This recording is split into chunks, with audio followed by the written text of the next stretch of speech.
Good morning and welcome back, artists. We are going to be starting your weaving on your bear sweater today. If you remember last week, we talked about what a loom was, and we looked at different sorts of looms that you could weave on. This is an example of a loom that after it has been weft, you can start weaving on it, maybe with yarn. This is another example that we looked at that is another loom, and once you string your lines across, you could also weave on this with yarn or string.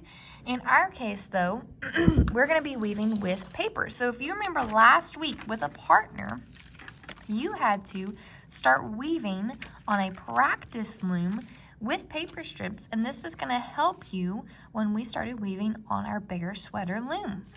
Today what we're going to do, last week you should have gotten a outline of a bear and arms, and you should have colored and designed the bear and the sweater on both pages.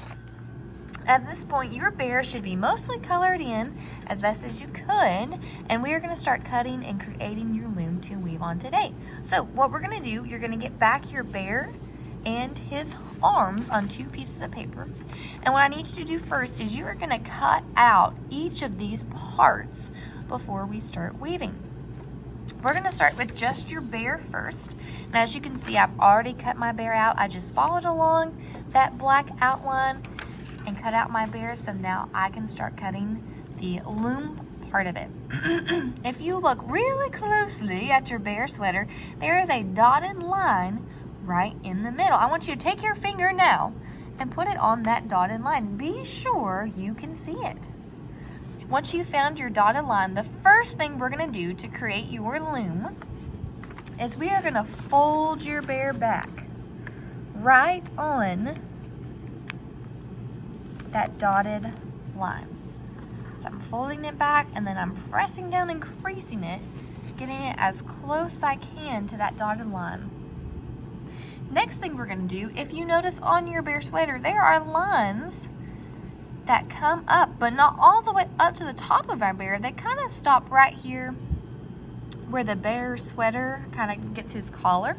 So what we're going to do, while your paper is still folded, we're not going to unfold your sweater.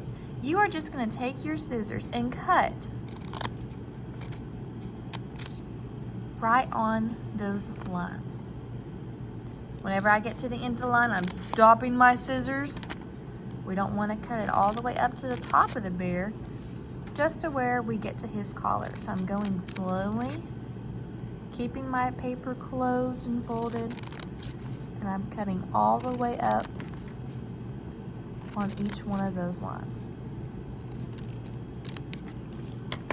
Now, after we have done that, you can open up your bear and flatten it back out. You might recognize this now as looking very similar to the practice loom that you wove on. So each section is now cut and raised up. What we're going to do from here is exactly what we practiced last week, artists. You're going to take different strips of paper, different colors, and we are going to work on weaving your bear sweater. So what I'm going to do, I'm going to start either over and under, because we remember, friends, that weaving is all about going over and under every time. And we do 2 checks to ourselves, asking if it's checkered and does it slide. If it does not slide and if it is a checkered pattern, you did it correctly. So what I'm going to start with first, I'm going to start with under the first strip for my loom. Now you could start going over it, it's really up to you. The next section, I know I need to go over it, and after that we're still following that same pattern. So I'm going to go under, lifting my paper up to get it through, over the next one, under,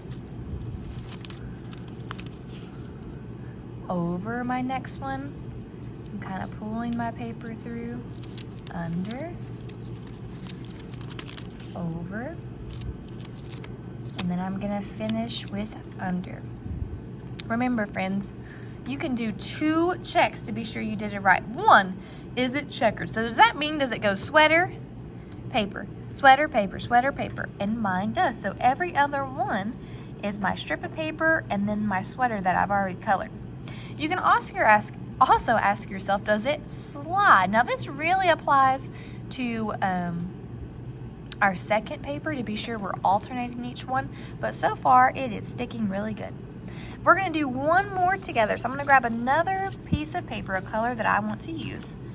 Now friends, this is where it gets a little tricky. This is where the sliding part happens.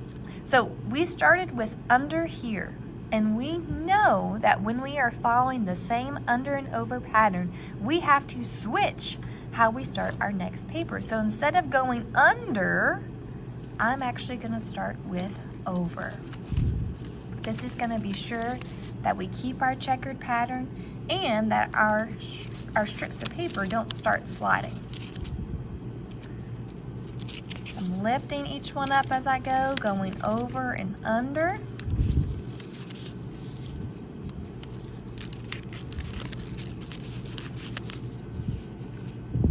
Until I get here. You can do a check artist and see, is it still that checkered pattern? So right now I can look and see if my strips of paper are diagonal from each other. We don't want them right underneath. If yours are right underneath each other, you might have forgotten to alternate when you started. We can also check and see if it is sliding, but mine is sticking really good. So I'm just gonna push it up to the top.